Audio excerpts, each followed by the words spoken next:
Technology के बढ़ने से आज लगभग हर फील्ड में कंप्यूटर और इंटरनेट का इस्तेमाल किया जा रहा है। आज के टाइम में हमारा हर काम इंटरनेट के जरिए ही किया जाता है, फिर चाहे वो सरकारी कंपनी का कामकाज हो या फिर प्राइवेट कंपनी का।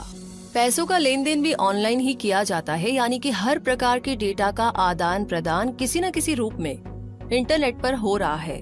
और यूजर्स की डिवाइसेस जैसे कि computer, laptop, tablet, mobile phone या दूसरी सभी स्मार्ट डिवाइसेस इंटरनेट पर कनेक्ट होकर रहती है।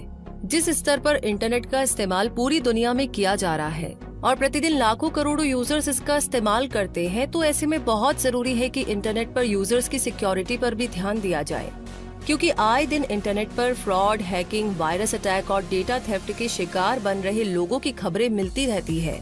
इसीलिए यूजर्स के डेटा को सिक्योरिटी प्रदान करना बहुत ही ज्यादा जरूरी हो गया है। इंटरनेट के यूजर्स को साइबर क्राइम से बचाने के लिए साइबर सिक्योरिटी का इस्तेमाल किया जाता है, जिसमें यूजर के डेटा को सुरक्षा प्रदान की जाती है। साइबर सिक्योरिटी के बारे में तो आप सभी ने जरूर सुना होगा, लेकिन शायद इसके बारे में आपको पूरी जानकारी होगी। इसीलिए हमने सोचा कि क्यों ना आज के इस वीडियो में हम आपको साइबर सिक्योरिटी क्या है, साइबर अटैक कितने प्रकार के होते हैं और इसका इस्तेमाल करने के क्या लाभ होते हैं, इससे जुड़ी सारी जानकारी आप तक पहुंचाई जाए। लेकिन साइबर सिक्योरिटी एक तरह की सुरक्षा है जो इंटरनेट से जुड़े हुए सिस्टम के लिए होती है। साइबर सिक्योरिटी दो शब्दों से बना है, पहला है साइबर और दूसरा है सिक्योरिटी।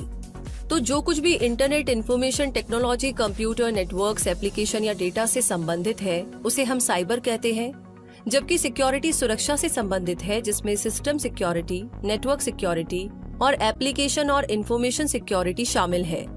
साइबर सिक्योरिटी मजबूत करने के लिए इंटरनेट के माध्यम से हार्डवेयर और सॉफ्टवेयर के डेटा को और भी सिक्योर बनाया जाता है, जिससे कि किसी भी तरह से डेटा की चोरी ना हो और सभी डॉक्यूमेंट्स और फाइल्स सुरक्षित रहे।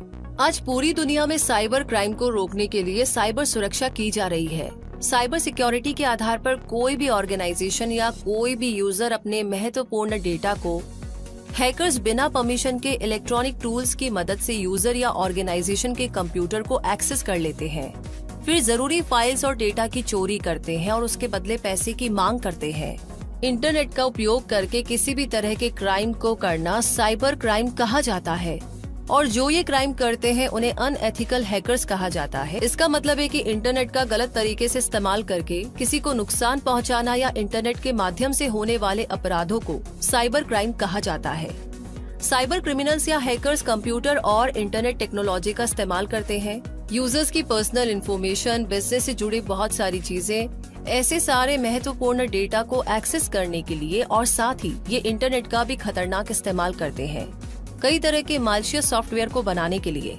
तो साइबर क्राइम के अंतर्गत blackmailing, stalking, copyright, credit card की चोरी, फ्रॉड आदि आते हैं। ऐसे हैकर्स और साइबर क्राइम से इंटरनेट यूजर्स के डेटा को बचाने के लिए साइबर सिक्योरिटी को बनाया गया है। साइबर सिक्योरिटी के लिए कंप्यूटर और इंटरनेट के एक्सपर्ट्स होते हैं, जिनके द्वारा साइबर सुरक्षा की जाती है। साइबर सिक्योरिटी का मतलब है कि हमारी ऑनलाइन रखी गई फाइल, मोबाइल डेटा, हमारी ऑनलाइन दी गई सारी जानकारियां सुरक्षित होनी चाहिए। इसके अलावा नेटवर्क और एप्लीकेशन भी सुरक्षित होना चाहिए। और अब हम जानेंगे आगे साइबर अटैक या साइबर क्राइम कितने प्रकार के होते हैं। आज हम देख रहे हैं कि दुनिया इंटरनेट में इस तरीके से डूब चुकी है कि वो हर काम इंटरनेट के माध्यम से ही कर रही है। अधिकांश कंपनीज आज कंप्यूटर डेटाबेस पर ज्यादा से ज्यादा इंफॉर्मेशन स्टोर कर रही है और हम सभी अपने क्रेडिट कार्ड की मदद से ऑनलाइन खरीदारी करते हैं, तो इससे हमारे डेटा और जानकारी जोखिम में होती है। एक रिस्क रहता है और इस बात की गारंटी देने का कोई तरीका नहीं है कि हमारी जानकारी हमेशा सुरक्षित रहे। इसीलिए साइबर क्राइम को रोकने के लिए हर देश में साइबर सिक्योरिटी का अलग से कानून बनाया गया है, जिसका मकसद है इंटरनेट के माध्यम से होने वाले हाई टेक अपराधों पर लगाम लगाई जा सके। लेकिन सभी इंटरनेट यूजर्स को इस बात की जानकारी होनी बहुत जरूरी है कि कितने प्रकार के साइबर अटैक होते हैं, जिससे कि तुरंत ही हम साइबर सिक्योरिटी के लिए काम कर रहे अधिकारियों को सूचित कर सके। तो चलिए अब हम अलग अलग प्रकार के साइबर अटैक्स के बारे में जानते हैं। सबसे पहला है वायरसेस। कंप्यूटर वायरस के बारे में तो आपने सुना ही होगा, जो एक प्रकार का मालवेयर प्रोग्राम होता है, जिन्हें विशेष रूप से पीड़ितों के कंप्यूटर को नुकसान पहुंचाने के लिए बनाया गया होता है। वायरस सही समय में अपने आप को कॉपी करके पूरे सिस्टम में फैल जाते हैं और यूजर्स की अनुमति या ज्ञान के बिना ही कंप्यूटर सिस्टम को संक्रमित कर सकते हैं और डेटा चुरा सकते हैं। दूसरा है एडवेयर। एडवेयर मालवेयर का एक समूह है जो पॉपअप मैसेजेस को उत्पन्न करने के लिए जाना जाता है। लुभावने एड्स का उपयोग करके हैकर एक सॉफ्टवेयर बनाता है और जब कोई यूजर उस सॉफ्टवेयर को डाउनलोड करता है तो हैकर उस सॉफ्टवेयर की मदद से यूजर के कंप्यूटर को एक्सेस कर लेता है। फिर या तो इम्पोर्टेंट डेटा या फाइल्स को डिलीट कर देता है या फिर डेटा चोरी कर लेता है। तीसरा है ट्रोजन हॉर्स। ट्रोजन हॉर्स भी एक तरह का मालवेयर प्रोग्राम है जो खुद को हानि रहित या उपयोगी सॉफ्टवेयर के रूप में प्रस्तुत करता है। ट्रोजन हमारे सिस्टम को कंट्रोल कर लेता है और मालिशियस एक्शन को अंजाम देता है। ट्रोजन हॉर्स अन्य वायरस की तरह अपनी कॉपी तो क्रिएट नहीं कर सकते, परंतु ये वायरस को सिस्टम में इंस्टॉल कर सकता है। एक ट्रोजन सिस्टम की फाइल्स तथा डेटा को डिलीट कर सकता है, महत्वपूर्ण इंफॉर्मेशन तथा पासवर्ड को चुरा सकता है और सिस्टम को लॉक कर सकता है। आगे चौथे नंबर पर है रैंसमवेयर। ये एक तरह का वायरस होता है जो कि अपराधियों के द्वारा लोगों के कंप्यूटर और सिस्टम में हमला करने के लिए काम आता है। ये कंप्यूटर में पड़ी फाइल को काफी नुकसान पहुंचाता है। फिर उसके बाद अपराधी ने जिस किसी का भी कंप्यूटर या सिस्टम इस तरीके से खराब किया होता है उससे रिश्वत लेता है और उसी के बाद उसके सिस्टम को छोड़ता है। नंबर 5 पे है फिशिंग ईमेल्स। फिशिंग ईमेल्स का उपयोग आमतौर पर यूजर से निजी जानकारी चुराने के लिए किया जाता है और ये एक तरह का फ्रॉड होता है जिसमें फ्रॉड वाले ईमेल लोगों को भेजे जाते हैं जिससे कि उन्हें ये लगे कि ये मेल किसी अच्छी संस्था से आया है। इस तरह के मेल का मकसद जरूरी डेटा को चुराना होता है, जैसे कि क्रेडिट कार्ड की जानकारी या फिर लॉगिन डिटेल्स। साइबर सिक्योरिटी हमें अपने नेटवर्क या सिस्टम को सुरक्षित करने की परमिशन देती है जिसमें महत्वपूर्ण या संवेदनशील डेटा के साथ काम करना पड़ता है। साइबर सिक्योरिटी की प्राथमिक भूमिका गोपनीय डेटा की सुरक्षा करना है जिसे केवल ऑथोराइज्ड यूजर द्वारा एक्सेस किया जाना है। और अब हम जानेंगे कि साइबर सिक्योरिटी के इस्तेमाल करने का क्या लाभ होता है।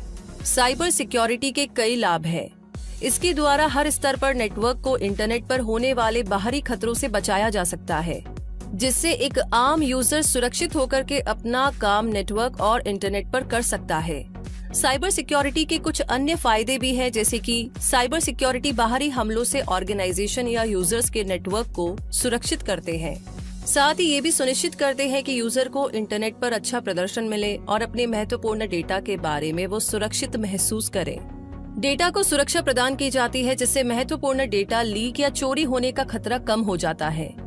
इंटरनेट पर हजारों तरह के डेटा डेटाबेस में रखे जाते हैं, जैसे मरीजों के डेटा, छात्र के डेटा, व्यापार का डेटा आदि। तो ये सभी अत्यधिक गोपनीय डेटा को अनऑथोराइज्ड पहुंच से सुरक्षित रखना ताकि इसका दुरुपयोग ना हो सके, इस बात की गारंटी साइबर सिक्योरिटी का उपयोग करके प्राप्त हो सकता है। साइबर सिक्योरिटी इसलिए भी जरूरी है क्योंकि गवर्नमेंट, मिलिट्री, कॉर्पोरेट, फाइनेंशियल और मेडिकल ऑर्गेनाइजेशन काफी तरह के डेटा को इकट्ठा करते हैं और उस डेटा को अपने सिस्टम, कंप्यूटर और अन्य डिवाइसेस में रखते हैं। इन डेटा का कुछ भाग काफी महत्वपूर्ण हो सकता है जिसकी चोरी होने से किसी की निजी जिंदगी पर काफी गहरा प्रभाव पड़ सकता है। इसीलिए साइबर सिक्योरिटी की मदद से डेटा को सुरक्षित रखा जाता है।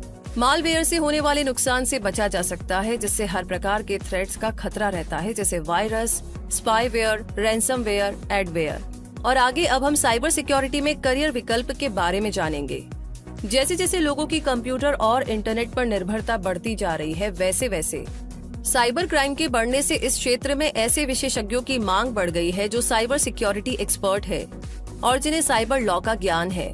जनता के लोगों में हो रहे क्राइम को रोकने के लिए जो कानून और पुलिस होते हैं वो साइबर अपराधों को रोक पाने में नाकाम रहे हैं, जिस वजह से इस क्षेत्र में साइबर एक्सपर्ट के लिए बहुत सारी संभावनाएं उत्पन्न हुई है। अगर आप भी इस फील्ड में काम करना चाहते हैं तो आप 12वीं पास करने के बाद इसके किसी भी कोर्स में एडमिशन ले सकते हैं। जिन लोगों ने पहले से ही कानून की डिग्री ले रखी है उन लोगों के लिए एक बेहतरीन फील्ड साबित हो सकती है। साइबर सिक्योरिटी क्षेत्र में विभिन्न प्रकार की नौकरियों की सूची है, जैसे chief cyber security officer, computer crime investigator, cryptographer, network security engineer, security architect, security analyst, security consultant, source code auditor इत्यादि। भारत इंटरनेट का तीसरा सबसे बड़ा उपयोगकर्ता है और हाल ही के वर्षों में साइबर अपराध भी कई गुना बढ़ गए हैं। साइबर सिक्योरिटी उपलब्ध कराने के लिए सरकार की ओर से कई कदम उठाए गए हैं। कैशलेस ट्रांजैक्शन को अपनाने की दिशा में बढ़ने के कारण भारत में साइबर सिक्योरिटी सुनिश्चित करना आवश्यक है। इसीलिए साइबर अपराध को रोकने के लिए कंप्यूटर के महान विशेषज्ञों को रखा जाता है, जिससे कि कोई भी जरूरी फाइल्स को हैक न कर सके और महत्वपूर्ण डेटा सुरक्षित रहे। उम्मीद है कि साइबर सिक्योरिटी के बारे में ये जानकारी आपके